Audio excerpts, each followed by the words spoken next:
দর্শক 16 কলা পূর্ণ হলো।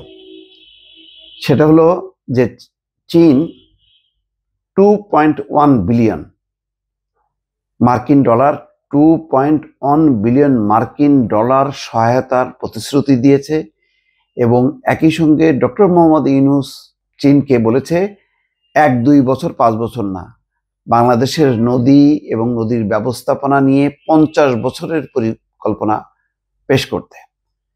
এবং একই সঙ্গে চীনা প্রতিষ্ঠানকে বলছে যে তিস্তা ব্যারেজ প্রকল্পের পরিকল্পনা জমা দিতে, যেটা নিয়ে ভারতের সবচেয়ে কনসার্ন ছিল তিস্তা ব্যারেজ প্রকল্প। সেই প্রকল্পের ব্যাপারে একেবারে সরাসরি তিনি আহ্বান জানিয়েছেন।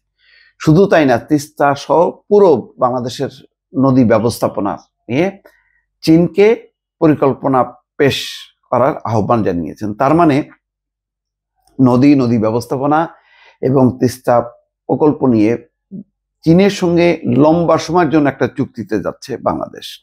এটা তো রীতিমতো কি পরিমাণ গাত্রদাহ হচ্ছে ভারত এবং ভারতের এই শাসক নরেন্দ্র মোদীর।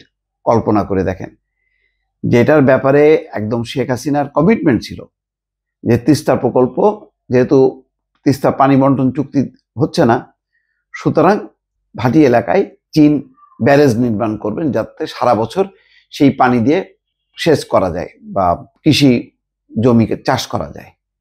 পানি ধরে রাখার জন্য একটা স্থায়ী একটা ব্যারেজ নির্মাণ করবে এবং এটা সম্ভবত 4-5 বিলিয়ন ডলার খরচ হবে এখানে। এইটা বাংলাদেশের জন্য সুবিধা, যেহেতু তিস্তার থেকে পানি পাওয়া যাচ্ছে না এবং ভারত চুক্তি করবে না। তারা বারবার বলছে যে পশ্চিমবঙ্গের সরকারের বা মমতার আপত্তি, এই অজুহাত তুলে তারা লম্বা সময় ধরে 15 বছরে কোনো চুক্তি করতে পারলো না। সেখানে চীন আগায় আসলো।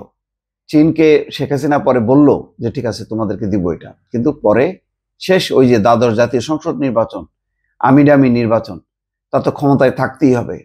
সে ভারতের কাছে নাকে খত দিল, খত দিয়ে যেটা চীন কাজ শুরু করলো সেটা কেড়ে নিল।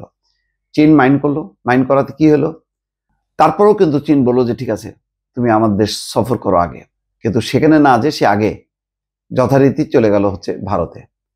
যখন ভারতে গেল এবং ভারতে যে যখন বললো যে না তিস্তা দিব না, চীন তো বুঝে গেল যে চীন ভেতর থেকে তার সমর্থন প্রত্যাহার করলো। শুধুমাত্র কূটনৈতিক রীতি অনুযায়ী ইনভাইট করলো, তাও চীনের প্রেসিডেন্ট না, চীনের প্রধানমন্ত্রী ইনভাইট করলো। সেখানে সম্ভবত 30 সেকেন্ড বা 1 মিনিট ওই শি জিনপিং মানে চীনের প্রেসিডেন্ট দেখা করলো। হাসিনা বার্তা পেয়ে গেল, হাসিনা চলে আসলো। এবং তখন কত সহায়তার প্রতিশ্রুতি ছিল জানেন? 1.6 মিলিয়ন, নট বিলিয়ন, তার মানে 1600 কোটি টাকা। আর এখন 2.1 বিলিয়ন। হিসাব করেন এখন তাহলে, মিলিয়ন আর ওখানে বিলিয়ন। চরম অপমানিত হয়ে শেখ হাসিনা ফিরে আসলো। এখন যেই মাত্র ইউনূস এটাতে এই ঘোষণা এবং চুক্তিপত্র সম্পন্ন করলো চীনে, মোদি করলো কি না, উনি দেখা করবেন না, বিমস্টেক ওনার সময় নেই, উনি শুধুমাত্র থাইল্যান্ডে প্রধানমন্ত্রীর সঙ্গে দ্বিপাক্ষিক বৈঠক করবেন। আরে ভাই, দ্বিপাক্ষিক বৈঠক করেন, অসুবিধা নেই, থাইল্যান্ডে হচ্ছে বিমস্টেকে, সেখানে তো করবেনই, অসুবিধা কি আছে? তো সাইড লাইনে বসতে 10 মিনিট সময় নেই, এত ব্যস্ত উনি। শেখ হাসিনা হলে সময় দিত না? দিত।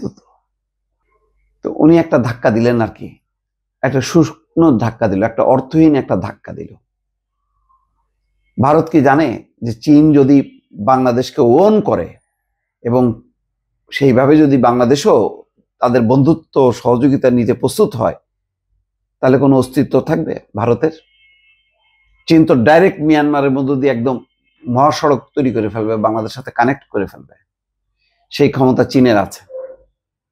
যদিও এটার ফলে আমেরিকা এটা পছন্দ করবে না, কিন্তু এই বাস্তবতা, যদি বাংলাদেশ বাস্তবতা বলে যে চীন তো ভারত তো আমাকে বেকায়দা ফেলবে, সে তো আমার নিত্য প্রয়োজনীয় পণ্য টন্য তার উপর নির্ভরশীল, সে তো আমাকে দিবে না, সুতরাং আমি করিডোর করতেছি মিয়ানমার দিয়ে চীন, চীন আমার সমস্ত নিত্য পণ্য দেবে, মিয়ানমারও দেবে, তখন কি হবে? সুতরাং এখন গায়ে জ্বালা ধরছে মোদি এবং হাসিনার। এইরকম বিশাল সাফল্য শেখ হাসিনা আগে কখনো, সে 15 বছরের ক্ষমতাশালী, এত বেশি মানে তার নাকি মানে ক্ষমতা, আজকে ফিউজ হয়ে গেল। মানে ইউনূসের কাছে চূড়ান্ত রকমের একটা পরাজয় ঘটলো। বৈদেশিক সম্পর্ক এবং নীতি এবং কিভাবে সাহায্য অনুদান নিতে হয় সেটা দেখাই দিল ডক্টর মোহাম্মদ ইউনূস। ঠেলা সামলাক। ভালো থাকবেন। আল্লাহ হাফেজ।